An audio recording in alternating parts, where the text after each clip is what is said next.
اعوذ باللہ من الشیطان الرجیم بسم اللہ الرحمن الرحیم۔ ناظرین، آج کے ہمارے اس ویڈیو کا ٹاپک ہے سورہ بقرہ، جس کی آیت نمبر 133 تک ہم نے ترجمہ اور تفسیر دیکھا تھا۔ آج انشاءاللہ اس کے آگے سے دیکھتے ہیں۔ چلیے شروع کرتے ہیں۔ اعوذ باللہ من الشیطان الرجیم بسم اللہ الرحمن الرحیم۔ تلک امۃ قد خلت لها ما کسبت ولکم ما کسبتم ولا تسألون عما كانوا یعملون۔ یہ جماعت تو گزر چکی، جو انہوں نے کیا وہ ان کے لیے ہے، اور جو تم کرو گے تمہارے لیے ہے۔ ان کے اعمال ان کے بارے میں تم نہیں پوچھے جاؤ گے۔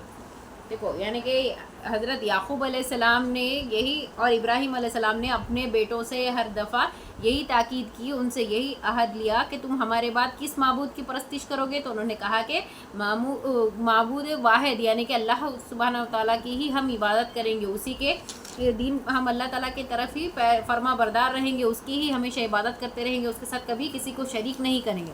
لیکن ہوا یوں کہ جیسا جیسے نسلیں بڑھتی گئی، یہ لوگوں نے اپنا عہد بھول دیا، اور ان کے بھولنے کے، فراموش کرنے کے نتیجے میں ان کے دل سخت ہو گئے۔ لہٰذا وہ اللہ کی رحمتوں کو ساتھ اللہ تعالیٰ کے جو کچھ شریعت تھی اس کو پامال کرتے گئے، اللہ تعالیٰ کے احکامات کو پامال کرتے گئے۔ لہٰذا اللہ تعالیٰ یہاں پر ان کی جو کچھ وہ لوگ کر چکے ہیں یہ ان کے ساتھ رہا ہے۔ یہ ان کی مثال دے کر سمجھا رہے کہ کہیں تم لوگ یہ سب نہ کرنے لگو۔ انہوں نے جس طرح سے پہلے عہد کیا، ان کے باپ دادا تو حضرت ابراہیم علیہ السلام، حضرت یعقوب علیہ السلام، یہ بڑے ہی نیک اور بڑے ہی پرہیزگار لوگ تھے، جو اللہ کے دین کو مضبوطی سے تھامے ہوئے تھے۔ وہ تو ہر دفعہ یہ دعا کرتے تھے کہ اللہ ہم کو اپنا فرما بردار بنا لے، ہماری آل اولاد کو بھی تو اس میں سے ایک جماعت ہمیشہ اپنے دین پر قائم رکھ، ایک جماعت کو تو اپنا فرما بردار بنا۔ اب یہاں پر ان کا جو آل اولاد تھے، جو ڈسینڈنٹ تھے، انہوں نے اللہ کی نافرمانی بھی کی، اس میں سے اللہ کے عہدوں کو بھی توڑ ڈالا۔ انہوں نے جو کچھ کیا تو ان کے ساتھ ہے، ان کے اعمال کے بارے میں تم سے باز پوچھ نہیں ہوگی۔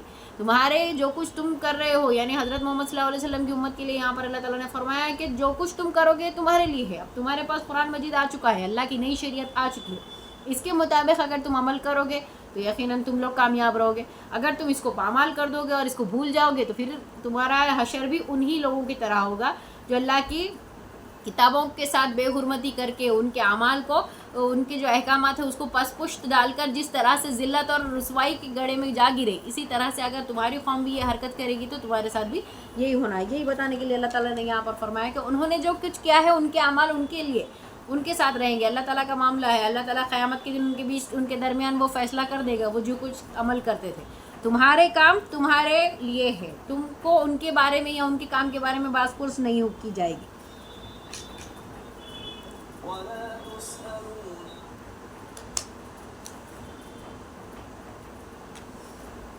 وَقَالُوا كُونُوا هُودًا أَوْ نَصَارَىٰ تَهْتَدُوا قُلْ بَلْ مِلَّةَ إِبْرَاهِيمَ حَنِيفًا وَمَا كَانَ مِنَ الْمُشْرِكِينَ۔ کہتے ہیں کہ یہود و نصارہ بن جاؤ تو ہدایت پاؤ گے۔ تم کہو بلکہ صحیح راہ پر ملت ابراہیمی والے ہیں، اور ابراہیم خالص اللہ کے پرستار ہے اور مشرک نہ تھے۔ یعنی کہ یہ لوگ جس طریقے سے کہتے ہیں کہ صحیح یہود بن جاؤ یا نصارہ بن جاؤ تو تم ہدایت والے بن جاؤ گے، تو اللہ تعالیٰ فرما رہے ہیں کہ صحیح راہ تو حضرت ابراہیم علیہ السلام کا دین تھا، اور ابراہیم علیہ السلام خالص اللہ والے تھے، وہ بت پرست نہیں تھے، بلکہ بت پرستی کے تو سخت خلاف تھے، اور صحیح معنوں میں وہ اللہ تعالیٰ کے واحد ہونے پر ہی وہ یقین رکھتے تھے، اور اللہ کے ایک معبود ہونے پر ہی وہ ایمان رکھتے تھے، نہ کہ اس طرح سے بت پرستی کر کے شرک کرتے تھے۔ تو اللہ تعالیٰ نے یہاں پر فرمایا ہے کہ تم لوگ بھی صحیح راستے پر، صحیح راستہ، صحیح دین تو حضرت ابراہیم علیہ السلام کا ہے، جس کو اللہ تعالیٰ نے تمام انسانوں کے لیے دین مقرر کر دیا، اور وہ دین یہی تھا کہ صرف ایک اللہ کی عبادت کرو، کبھی اس کے ساتھ شرک نہ کرو۔ قولوا آمنا باللہ وما انزل الینا وما انزل الی ابراہیم واسماعیل واسحاق ویعقوب والاسباط وما اوتی موسیٰ وعیسیٰ وما اوتی النبیون من ربہم لا نفرق بین احد منہم ونحن لہ مسلمون۔ اے مسلمانوں، تم سب کہو کہ ہم اللہ پر ایمان لائے، اور اس چیز پر بھی جو ہماری طرف اتاری گئی، اور جو چیز ابراہیم علیہ السلام، اسماعیل علیہ السلام، اسحاق علیہ السلام، یعقوب علیہ السلام اور ان کی اولاد پر اتاری گئی تھی، اور جو کچھ اللہ کی جانب سے موسیٰ اور عیسیٰ اور دوسرے انبیاء دے گئے، ہم ان میں سے کسی کے درمیان فرق نہیں کرتے، ہم تو اللہ کے ہی فرما بردار ہیں۔ یقیناً یہ چیز ہمارے ایمان لانے کے لیے یہ جز بہت ہی ضروری ہے.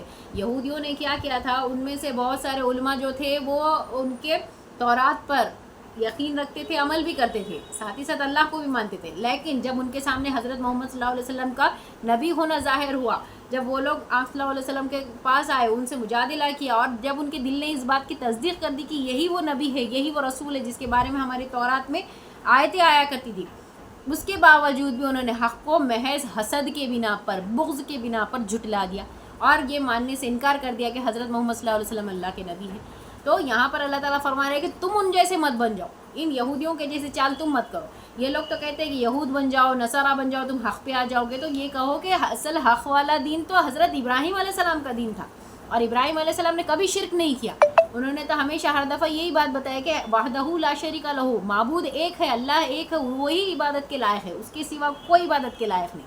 تو یہ جو دین ابراہیمی تھا اس کو تم پکڑ کر رکھو اور اسی پر عمل پیرا ہو. اور تم جب مسلمان ہو تو یہی کہا کرو کہ ہم تو اللہ تعالیٰ، ہم تو مسلمان ہیں اور ہم اللہ پر ایمان لائے، اور اس چیز پر بھی جو ہمارے طرف اتاری گئی ہے، جو چیز ابراہیم علیہ السلام پر، جو چیز اسماعیل علیہ السلام پر، اسحاق علیہ السلام پر، یعقوب علیہ السلام پر اور ان کی اولاد پر اتاری گئی تھی، اور جو کچھ اللہ کی جانب سے موسیٰ اور عیسیٰ اور دوسرے انبیاء دے گئے ہیں، ہم ان میں سے کسی کے درمیان فرق نہیں کرتے، کیونکہ یہ سب کے سب اللہ کے نبی تھے اور ہم بھی اس بات کو تسلیم کرتے اور ہم اللہ کے فرما بردار ہیں.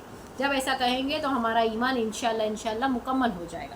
اور اللہ کی یہی ہدایت مسلمانوں کے لیے ہے کہ تم کسی نبیوں میں تفرقہ مت کرو. ہمارے لیے تمام انبیاء، اللہ کے تمام رسول برابر ہے، ہم کسی کو مانتے ہیں کسی کو نہیں مانتے. یہ والا جو طرز عمل تھا یہ یہودیوں کے پاس تھا، یہ والا طرز عمل عیسائیوں کے پاس، کہ ہم چند ایک اس میں سے رسولوں کو مانیں گے اور کچھ کو نہیں مانیں گے.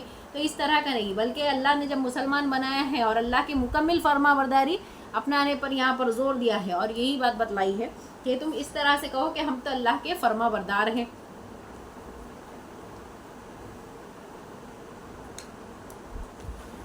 فَإِنْ آمَنُوا بِمِثْلِ مَا آمَنْتُمْ بِهِ فَقَدِ اهْتَدَوْا وَإِنْ تَوَلَّوْا فَإِنَّمَا هُمْ فِي شِقَاقٍ فَسَيَكْفِيكَهُمُ اللَّهُ وَهُوَ السَّمِيعُ الْعَلِيمُ. اگر وہ تم جیسا ایمان لائے تو ہدایت پائیں، اور اگر منہ موڑے تو خلاف میں ہے. اللہ ان سے عنقریب آپ کی کفایت کرے گا اور وہ خوب سننے والا اور جاننے والا ہے. یعنی کہ یہ لوگ جس طریقے سے ابھی بڑے بڑے باتیں کر رہے ہیں اور کہہ رہے ہیں کہ تم وہ ہدایت کا راستہ تو یہود کا ہے اور نصارہ کا ہے، لیکن اللہ نے یہاں پر حق کی تصدیق کر دی ہے کہ کس کی راہ زیادہ صحیح ہے.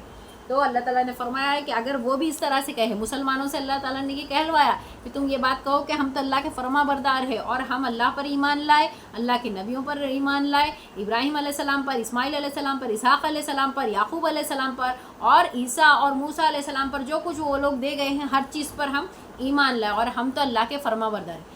اب یہ سب سے ہائیسٹ لیول اللہ نے دکھا دیا ہے.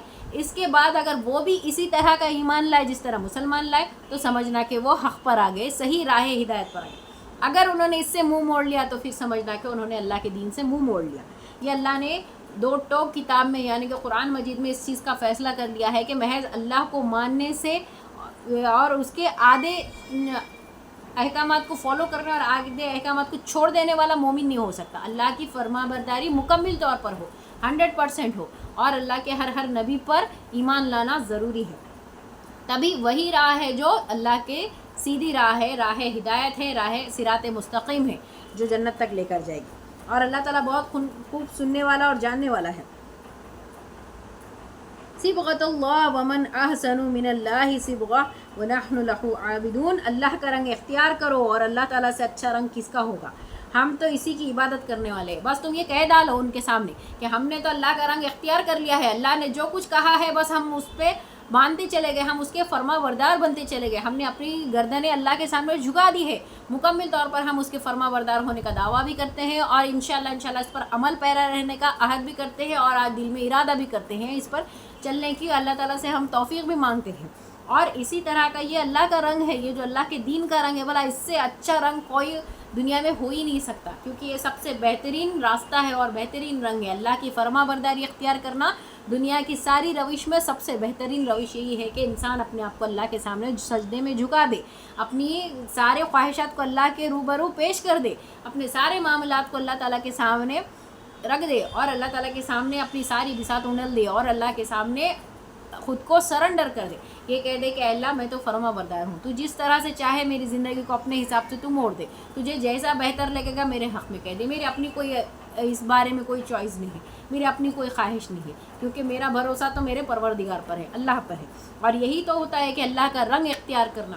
جس نے اللہ کا رنگ اختیار کر لیا سمجھ لو کہ وہ بہت ہی اچھے رنگ میں رنگ گیا, کیونکہ دنیا کی ساری روش سے سب سے بہترین چیز اللہ کی محبت ہے ساری چیزوں میں. تو اللہ تعالیٰ یہی بہترین چیز مسلمانوں کے لیے بھی اللہ تعالیٰ نے پسند فرمائی ہے, اور یہی کہا ہے کہ تم یہ کہہ دو کہ اللہ کا رنگ اختیار کرو, اور سب اللہ تعالیٰ سے اچھا کسی اور کا رنگ ہو سکتا ہے؟ ہم تو اسی کی عبادت کرنے والے ہیں. انشاءاللہ اس کے آگے کی ترجمہ اور تفسیر ہم اگلے ویڈیو میں کرتے ہیں. اللہ تعالیٰ سے دعا ہے کہ اللہ تعالیٰ بھی ہمیں اس طرح سے اللہ کا رنگ اختیار کرنے کی توفیق عطا فرمائے, ہماری خطاؤں کو معاف فرما دے, ہماری غلطیوں کو معاف فرما دے, اور واقعی ہم کو اللہ کے رنگ میں رنگا دے, تاکہ ہم تمام عمر اللہ کے ہی بس بندے بن کے رہیں, اللہ کے ہی فرما بردار بن کے رہیں. جس طرح سے اللہ تعالیٰ نے ہمیں زندگی دی ہے, توفیق عطا فرمائی ہے, اس سے ہم سے بہترین کام کروا کر لے, ایسے اعمال کروائے جس سے اللہ راضی ہوتا ہو, جس سے ہمیں دنیا میں بھی چین سکون ملے اور آخرت میں بھی ہمارا مقام اچھے سے اچھا ہو. آمین ثم آمین. اللہ تعالیٰ ہمیں نیک توفیق عطا فرمائے, ہماری خطاؤں کو معاف فرمائے, اور جنت الفردوس میں بہترین جگہ عطا فرمائے. آمین ثم آمین.